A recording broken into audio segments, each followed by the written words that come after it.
Thank you, Arjun. It's a pleasure to be here, and thank you for reaching out. I feel honored that you have asked me to be coming on this platform. So, well, I did a 21 years stint. I did 21 years of service before I actually retired, and I joined through NDA in the 86th course Alpha Squadron. Thereafter, in the Navy, I initially went into aviation. I was an observer in the Navy. I got my wings in 1998. Did a stint in Islanders, thereafter converted to Conyers and specialized in electronic warfare. However, I did not move further in that because I had a medical issue and I had to drop out of aviation. So there was a little bit of a gap, and then I went back into ships, and thereafter did my sea time and headquarter tenures and operational appointments in headquarters, etc. And then finally ended up with my last 2 years of service in the Indian Naval Sports Control Board. So that was an interesting change and an interesting tenure also. And I have the unique privilege of having been part of the services Ranji team, which I was leading as the manager and did a complete tour with them in my last year of service. And then I quit in 2016. So I had some preparatory time and I put that to good use. And that's advice that I would like to give all people who are close to the transition stage, that please prepare. Don't jump out without being well prepared for it. So I did an MBA in finance Okay. through correspondence, and the reason I chose finance also is a point to be noted, because most people in the services, through their peers or through the advice that they get from outside, they automatically assume that they're only made for HR. Mm-hmm. Mm-hmm. Which is not the case. In fact, we are not made for HR, is what I would look at it Yeah. as. So, because HR outside is completely different from what happens inside the services. And in that environment, it is actually very difficult to adapt to an HR environment. It's not that easy. Not that it's not possible, because we are all jack of all trades. So it's not that it's not possible, but it's not the only thing. There are multiple fields of management that we can get into because of our training. So that's how I chose finance. With a little bit at the back of my mind, I always wanted to do something on my own.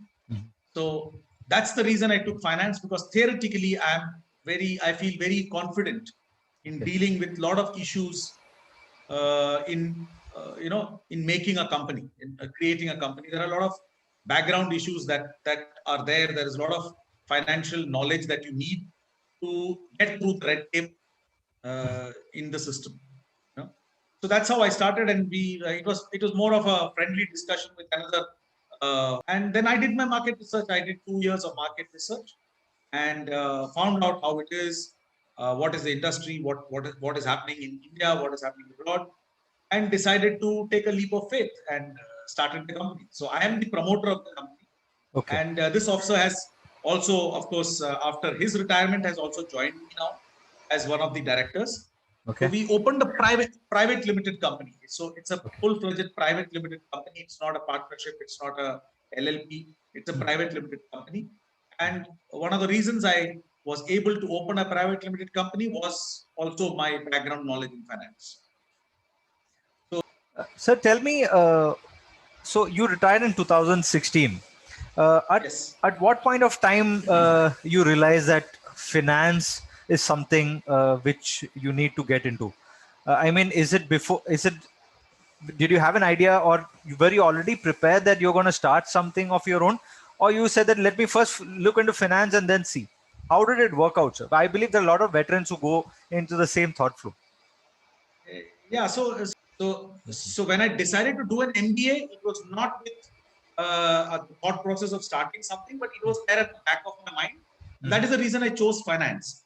Otherwise, the idea was to upskill myself, do a course, to do some training so that I can be employable when I leave. I knew that by doing finance, it does not make me employable in the finance sector because I don't have any experience from a business point of view. Okay. But I have the ability to learn, and because all of us have very fast learning curves. So that's some confidence that armed forces people need to build in themselves, not to consider themselves lesser than anybody in the industry, because our learning curves are really, really fast, because we do it on a regular basis. Every posting, you are starting from scratch. Yeah. So we have a very fast learning curve, and we should learn how to leverage that learning curve. So I had that confidence in me that I would be able to do it. And that's why I took up finance, to understand how companies work, so that I can pitch for higher management positions. That was my aim. Okay. Okay. Sir, can you just share the name? To float the company before that. The company is based in Goa.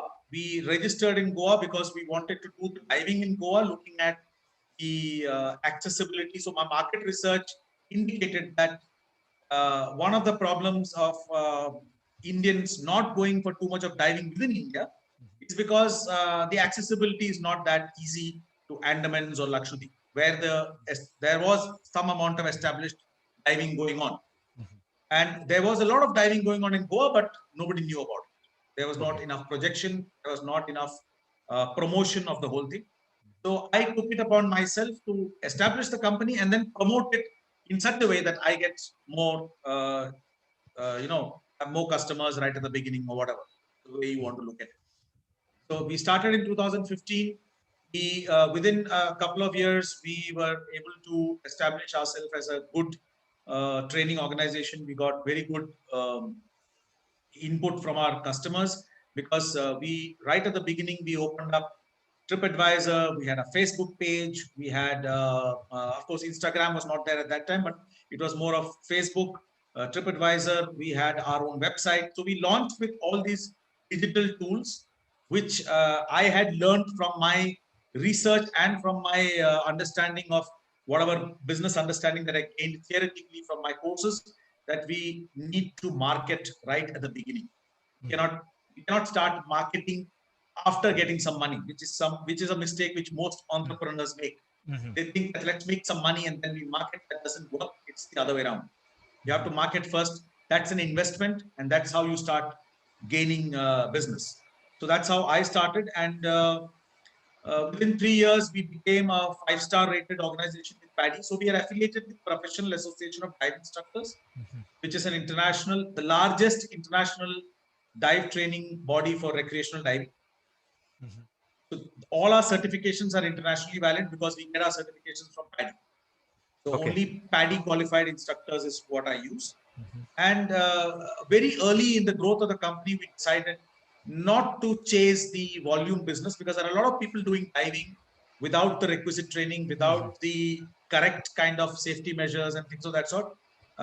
They don't go for any international certifications. They just take tourists and dip them in the water. Yeah. So we knew that was our competition, and we knew that they're going to take away customers from us, because we are a price sensitive market. We've got a market where people look for discounts, good deals, etc. And we were highly priced even at that time. And we have constantly increased our pricing as per inflation.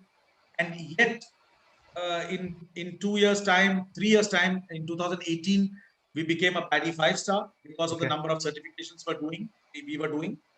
Then we got awarded by PADI for outstanding contribution to dive education in India.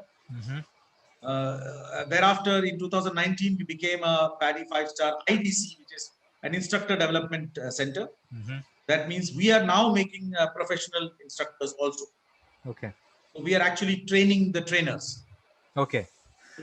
So once we reached that pinnacle, obviously, we got a lot more traction in the international market. With being a PADI 5-star, we are projected on the PADI website.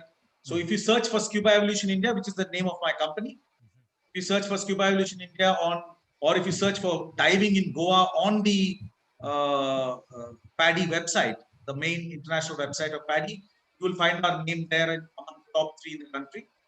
And in 2019, we actually did the highest number of PADI certifications in the country. We did about 121 PADI certifications in one calendar year. Wow, super.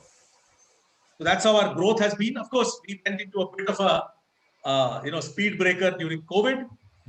But again, so that's where my my personal experience with finance came in handy. I Okay. was able to restructure my debt, get the company into a more comfortable position, reduce my costs, because I'm good at cost accounting because I've learned it.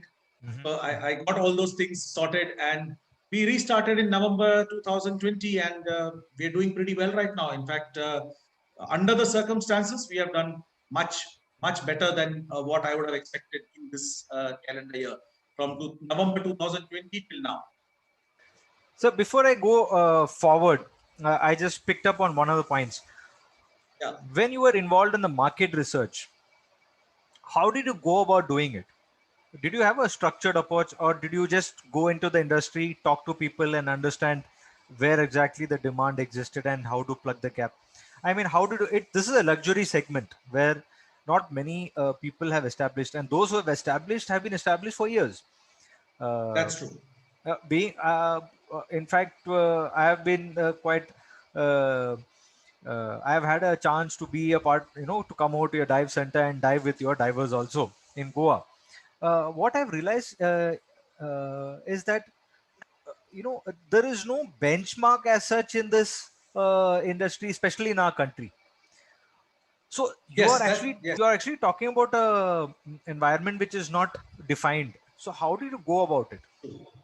So yes, that is a challenge that we face in India because unfortunately, even for it's not only for scuba diving, there is hardly any policy document for adventure sports across the country for any kind of adventure sport. So you talk about bungee jumping, you talk about parasailing or river rafting, any of these sports. There's no real structured central framework of rules. So there obviously is that little bit of gray area where people tend to do whatever they feel like. So my research as such went both in a structured way in terms of mostly online research where I found out about dive centers in India and randomly called them, tried to get a feedback on if I was a customer, how are they approaching me, what are they offering me, that kind of thing. And also connected with dive centers abroad outside the country to understand the industry. And because of Vishwanath Rajan, Commander Vishwanath Rajan, who's the co-founder of the company, because of Commander Vishwanath Rajan's in-depth knowledge of the industry, because he's been in the industry, even though he was still in the Navy, every weekend while he was posted in Goa, he used to go diving. He did his instructor course and all these courses on taking short leave and then coming and doing the course and completing it on his own. So he was able to give me a lot of in-depth. So he was part of my, I can say, he was part of my source for my research on what the industry is and getting the costings right. How much are people charging for a dive experience? How much are people charging for a dive certification course? And how is the industry growing in places like Andamans? What are the challenges they are facing? So I was able to do all this over a couple of years from 2013 onwards is when we started this conversation about starting a dive center. Okay. So I had kept an open mind that unless I find it feasible in terms of at least some amount of stability getting achieved over 3 to 4 years, because that much time you have to give to any company. Yeah. So you cannot expect that overnight you're going to become stable and you're going to get all the operation costs sorted. There will be a few stresses. There will be points at which you want to give up, but that's where the perseverance comes in, and probably that's where our background in training and handling crises. So all these things come into play where you can use that to move forward despite the challenges. So I did the research, I found out about the costings, etc. And I initially started benchmarking my costing with the industry in Goa. So there were about 4 established dive centers here. One of them very old, 20 plus years old at that time itself when we started. They were already 20 years established in Goa. But I also was able to identify what they are not doing. Yeah. So because I was surprised why there's no talking about diving in Goa, whereas there is a beautiful island where there is lovely diving going on. You have experienced it. You know how the diving is in Goa. Why people are not talking about it? So that's when Commander Rajan and myself decided, okay, let's talk about it. So even if we talk about it and it grows the industry, it'll automatically grow us. So we started with a vision to grow the industry. And that is very important, to have your aim correct. When you're starting a company or any organization, it cannot be only about making money. Of course, you have to make money, because no business can run without making money. So, but it should not be, the vision should not be only about making money. The vision should be a little higher than that, in terms of maybe, becoming the best dive center in the country, or becoming internationally recognized to the extent that people want to come and dive with you from abroad, where there are so many more opportunities in other places. And to grow the industry along with your growth. So if you grow the industry, because it's a niche industry, it's a small industry, if you hit the right target audience, you can grow the industry, and automatically you will be the prime mover. You will always be on top, because you are the only one targeting that market. If everybody